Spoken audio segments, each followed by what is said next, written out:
Sejam bem-vindos ao canal Terror e Nonsense. Aqui vai encontrar histórias diretos do baú maldito.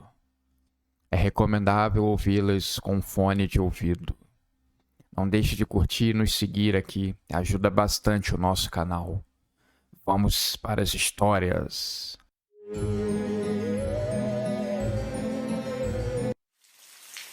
Pode trazer um pouco mais de café? Agradeceu Diniz, um jovem ambicioso que tinha pretensões de subir muito rápido na hierarquia da empresa. Ele sabia que era o mais talentoso e uma vaga havia sido aberta em pouco tempo. Ele e mais alguns estavam concorrendo a ela. O chefe, responsável pela indicação, precisava da conclusão de um relatório super importante, que deveria ainda demorar alguns dias para ficar pronto. Mas Diniz hoje tem a convicção que, se virar à noite, consegue deixar tudo pronto e enviar por e-mail ao seu chefe, até no máximo antes do amanhecer. Dia seguinte era feriado, ninguém ia trabalhar. O último computador foi desligado. A última pessoa no prédio se despediu de Diniz. Não vá embora muito tarde, jovem. É perigoso arriscar a sua saúde ficando até de madrugada na empresa, disse um empregado mais experiente, batendo no seu ombro. Diniz deu um sorriso de lado. Estava compenetrado naquele relatório. Queria fazer a mais brilhante apresentação de todas. Depois que a vaga fosse sua, teria todo o tempo do mundo para relaxar e fazer planos para o futuro. Ele tinha ao seu lado o seu melhor companheiro, a garrafa térmica lotada de café.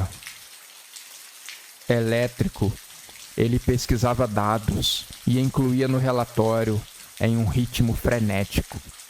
O café estava deixando ele ligado além do normal. Volta e meia, olhava o quadro de um homem idoso, porém muito forte para sua idade, pendurado do outro lado da sala. Era o fundador daquela empresa milionária, uma mente brilhante e pioneira no seu ramo. Vou ser melhor do que você, Diniz pensava. De repente, um vento frio soprou por toda a sala. Diniz se apertou no seu casaco. Olhou ao redor e viu que tinha uma janela entreaberta. Ele foi lá e a fechou. Não poderia se distrair. O relatório tinha que ser finalizado. Mas assim que ele colocou as mãos no relatório e digitou os primeiros números, o vento frio voltou a soprar pela sala. Mas dessa vez, apagou as luzes fracas que ainda restavam acesas naquela sala do prédio, deixando Diniz totalmente no escuro. Ele então acendeu a lanterna do seu celular e saiu em busca da caixa de luz, para dar uma olhada se foi um furto ou se a luz na cidade havia acabado mesmo. Olhando os prédios ao longe pela janela, percebeu que tinha algumas luzes acesas, mesmo aquela hora da madrugada. O problema é aqui, ele concluiu. Na caixa de luz, ele desligou e religou os disjuntores. E nada. Não sabendo mais como resolver o assunto, e ele sabendo que tinha muito pouco tempo para terminar o relatório e mandar por e-mail antes que o no-break perdesse a carga e desligasse. Mas assim que chegou na sua mesa, para sua surpresa, uma figura fantasmagórica estava sentado na sua cadeira. Diniz coçou os olhos achando que era algum tipo de alucinação por causa do sono. Mas assim que a abriu novamente, a figura ainda estava lá, olhando fixamente para ele. Seu tempo acabou. Ela falou com uma voz sinistra, que colocava medo até nas pessoas mais céticas. Diniz sentiu um medo terrível. Um calafrio percorreu todo o seu corpo, corroendo a sua espinha e fazendo seu cérebro fritar, pensando em todas as possibilidades. Ele estava entre sair correndo e esperar a aparição sumir para terminar o relatório. Talvez isso fosse um teste para sua ambição. O jovem tentou falar algo para aquela figura exótica e espectral que estava na sua frente. Mas as suas palavras, elas ficaram presas na garganta e falharam. A figura se levantou lentamente e falou com Diniz. A sua ambição fala mais alto. Eu vejo isso nos seus olhos. E não tenho como achar isso ruim. Pelo contrário, isso é muito bom. E o que você tem aí dentro? Isso é muito valioso para mim. E assim que terminou de falar, a figura estendeu a sua mão comprida e magra, com todas as veias e ossos salientes, para o jovem, que hesitou um momento, mas acabou apertando. Nesse momento, uma escuridão total os envolveu, e na cabeça de Diniz se formou um mosaico intenso e grande de ideias. Muitas coisas boas começaram a borbulhar, e ele tinha a plena convicção que a vaga era sua. Ele só precisava terminar o prazo, o relatório, a tempo. Ele ouviu passos da aparição fantasmagórica se afastando e ouviu um som abafado de quem estava desaparecendo nas brumas.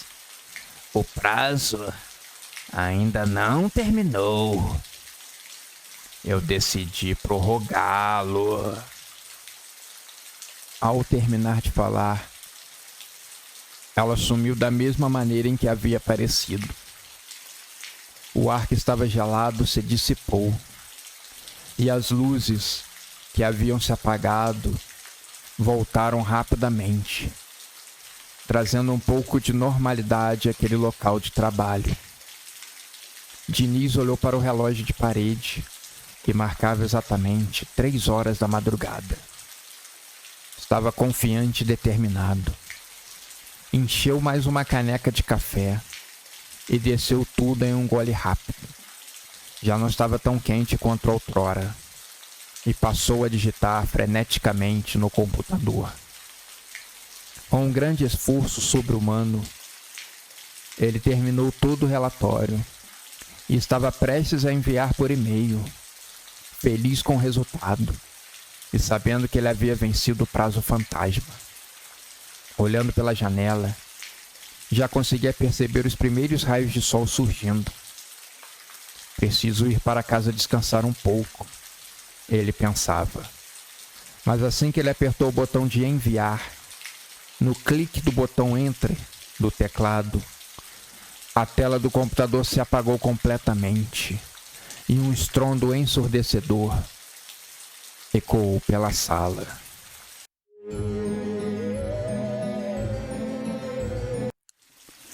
Hoje aconteceu algo que Marvin sempre teve receio. Ele era professor de literatura e morava na chamada cidade grande. Havia passado a infância inteira na fazenda do seu pai, morando no interior e sonhando um dia frequentar os grandes centros. Não havia nascido para aquilo ali. Para completar, a sua infância inteira tinha sido passada com seu pai, inventando diversas maneiras de o assustar, seja colocando um trabalhador disfarçado de espantalho, até fazer sons de noite, dizendo que o espírito maligno que assombrava a fazenda estava ali para o perturbar. Mesmo adulto, Marvin nunca tirou o que viveu da infância da cabeça. No dia em que Marvin ganhou a maioridade, se inscreveu para a universidade na cidade grande e pôde assim sair daquela fazenda. Depois de formado, seu pai lhe passou um enorme sermão. Marvin, a vida aí fora é muito difícil. Você vai sentir muito. A cidade grande, ela engole as almas mais fracas e sensíveis. E você é uma delas, garoto. Você ainda tem medo de fantasmas.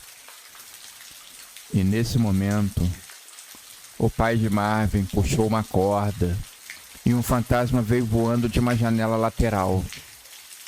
Marvin gritou de susto e pulou no chão. Não estava esperando aquele tipo de brincadeira. Não naquele momento. Não naquela hora de despedida. O seu pai não tinha jeito mesmo. Não falei, Marvin.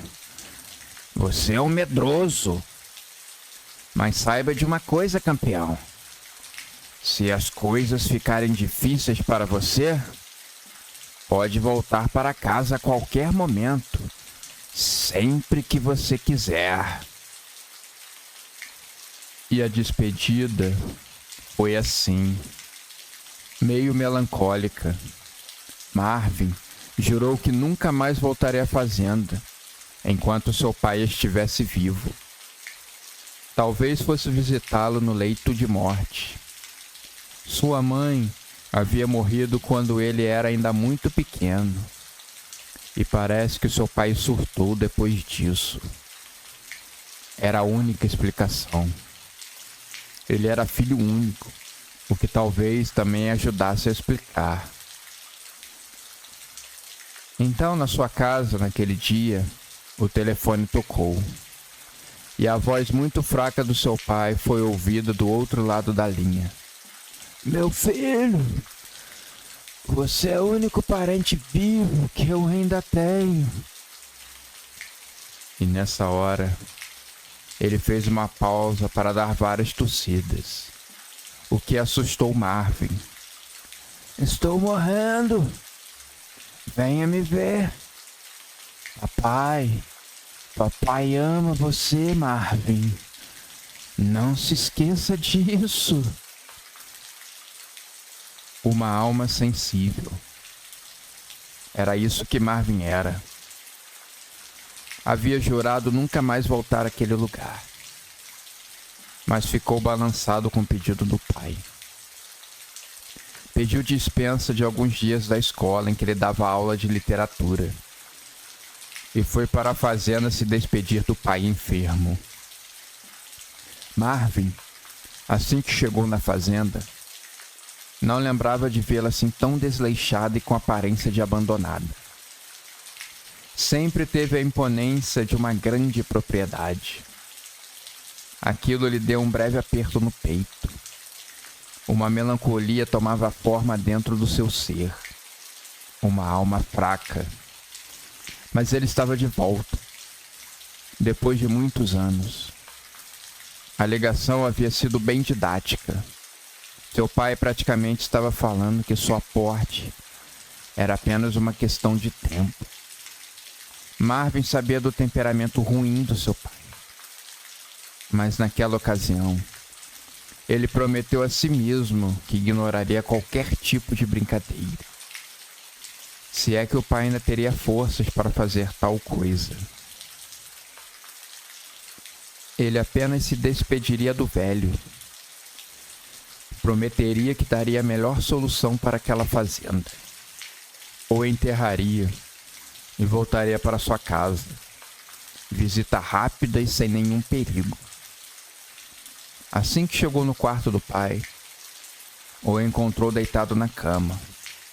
O pai pediu que ele se aproximasse, e quando Marvin se aproximou, o velho agarrou forte o seu braço. Marvin, você é muito fraco mesmo, garoto. Nunca vai deixar de ser essa alma fraca e sensível. Mesmo eu morrendo e tendo feito da sua infância uma experiência ruim, você veio assim mesmo. Acho que você merece um castigo, Marvin. Você merece mesmo. Em poucos minutos, dentro daquela casa, Marvin percebeu que tinha sido um erro. Uma armadilha do destino. Palavras tinham ficado presas na sua garganta. O velho estava rindo com sua boca enorme sem dentes.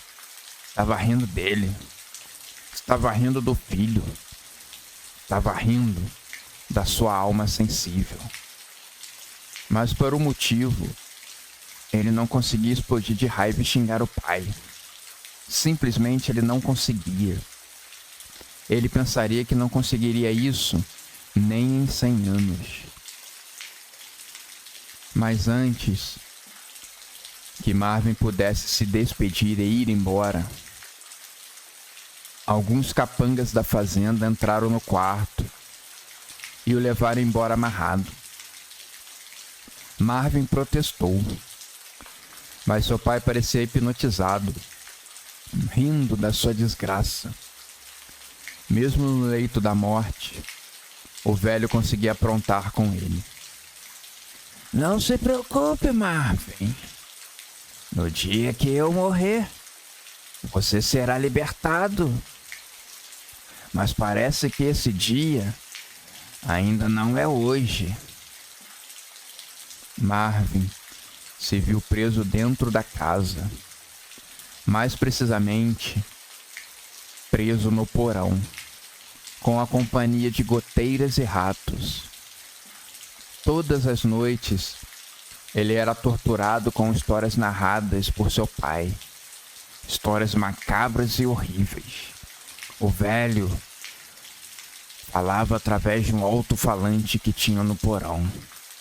Por vezes, a sua voz era interrompida, para que seu pai pudesse buscar o ar, o que dava ares ainda mais assustadores, com aquela tosse sinistra e persistente.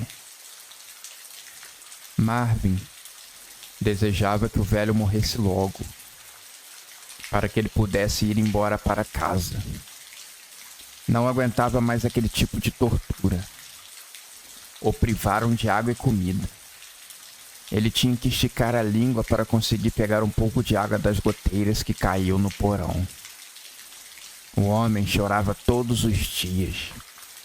Mal sabia ele que o seu inferno estava apenas começando. A sua alma fraca e sensível, nesse momento, estava em pânico.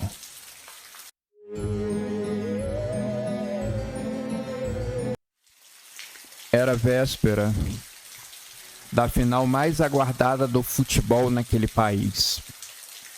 Um time que até pouco tempo atrás era conhecido por ser a maior chacota e nunca ter vencido o campeonato, estava prestes a acabar com aquela maldição e aí com as brincadeiras das torcidas adversárias.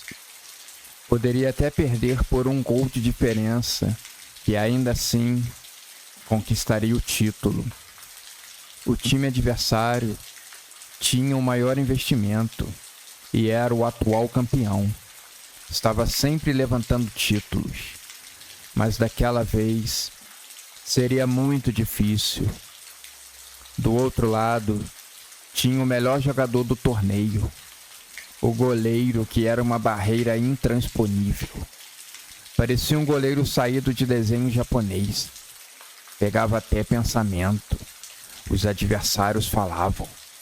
Fazer 2 gols nele seria uma tarefa quase impossível. Mas então, faltando um dia para a grande decisão do campeonato, algo aconteceu. Uma notícia que tomou de choque toda a imprensa do país. e inflamou todas as torcidas, ainda mais um país que respira futebol, e estava prestes a ver a conclusão do seu principal campeonato. O goleiro, melhor jogador da competição, havia sumido. As pessoas, com todo receio, já tratavam como um sequestro. O que aconteceu com o mito? Todos os jornais estampavam na capa e na internet. As autoridades competentes estavam sendo duramente cobradas para que aquele caso fosse logo resolvido. O campeonato teria que ser paralisado sem ter a final. Angústia por parte de ambos os lados das torcidas. O mundo estava de olho naquele crime. Aonde foi parar o goleiro? A polícia inteira foi mobilizada para solucionar aquilo quanto antes. Os dirigentes de futebol concordaram em adiar a partida em uma semana, ou até que aquela situação fosse resolvida. Interrogando pessoas, buscando pistas, os policiais foram em todas as organizadas adversárias. Foram na casa de ex-namoradas do goleiro, em possíveis problemas. Eles estavam com medo de ter acontecido com ele, o mesmo que havia acontecido com o famoso jogador pouco tempo antes, que havia sido morto pelo marido de uma mulher. Pegou a mulher casada e acabou tendo um final trágico. Mas depois de um dia inteiro de buscas incessantes, parece que a polícia havia achado uma pista muito promissora. Algumas viaturas foram enviadas para uma casa afastada na periferia. Uma ligação anônima deu o endereço completo do cativeiro.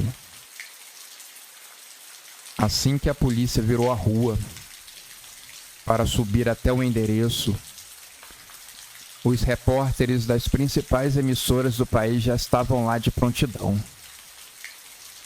Um dos policiais fez a pergunta mais incrível possível para o seu companheiro.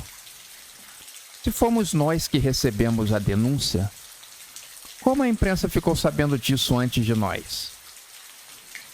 O amigo respondeu que a imprensa, eles eram como abutres de funerária. Chegam no defunto antes mesmo que ele morra e vire de fato um presunto. Parece que existe um sexto sentido para isso. Uma coisa é certa nesses casos: a imprensa sempre sabe, de uma maneira ou de outra. Todos os veículos de imprensa estavam agora ao vivo, cobrindo o caso do goleiro sequestrado. Seus companheiros de equipe tinham acabado o treino, estavam abalados e todos estavam acompanhando as notícias e torcendo para o melhor. O técnico beijou seu crucifixo e rezou baixinho: "Obrigado, Deus." A polícia chegou até a casa da denúncia. Parecia que os sequestradores já tinham ido embora. Ouvindo o som da polícia chegando, eles trataram de fugir o mais rapidamente possível e não dar margem ao azar. O policial, então, ouviu um choramingo baixo e chamou para que abrissem a porta. Não tendo a resposta do outro lado, ele teve que dar um chute e arrombar a porta. Atrás do policial, vários cinegrafistas filmando tudo ao vivo. Mas o horror que eles presenciaram fez o país inteiro chorar e entrar em luto.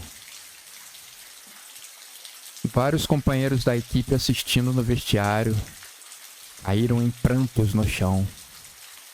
Alguns mais fracos do estômago vomitaram. Teve um até que desmaiou e precisou de cuidados maiores. O goleiro estava caído no chão e chorando. Haviam arrancado as suas 2 mãos. Ele estava com um torniquete nos pulsos para evitar de sangrar até morrer. Na casa, lotada de bandeiras do time adversário, era um indício que mostrava que era um torcedor rival, que levou o clássico para muito além das 4 linhas do campo de futebol. O mundo do futebol ficou em choque. O goleiro foi levado para o hospital mais moderno do país. Em pouco tempo, colocariam próteses no lugar das mãos. Mas para o futebol, ele estava acabado.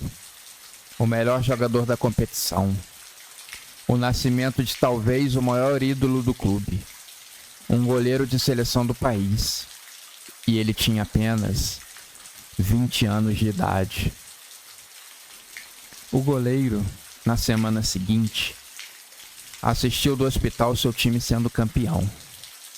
O goleiro reserva levou 2 gols, justamente o que o adversário precisava fazer. Mas o futebol não é feito apenas de defesa, é feito de ataque também. E o time marcou 2 gols, o que foram muito comemorados pelo goleiro. O time sagrou-se campeão pela primeira vez na sua história. E o preço pago talvez tenha sido caro demais. As mãos do seu melhor goleiro. Existem loucos para tudo, até para brigarem por causa de uma partida de futebol.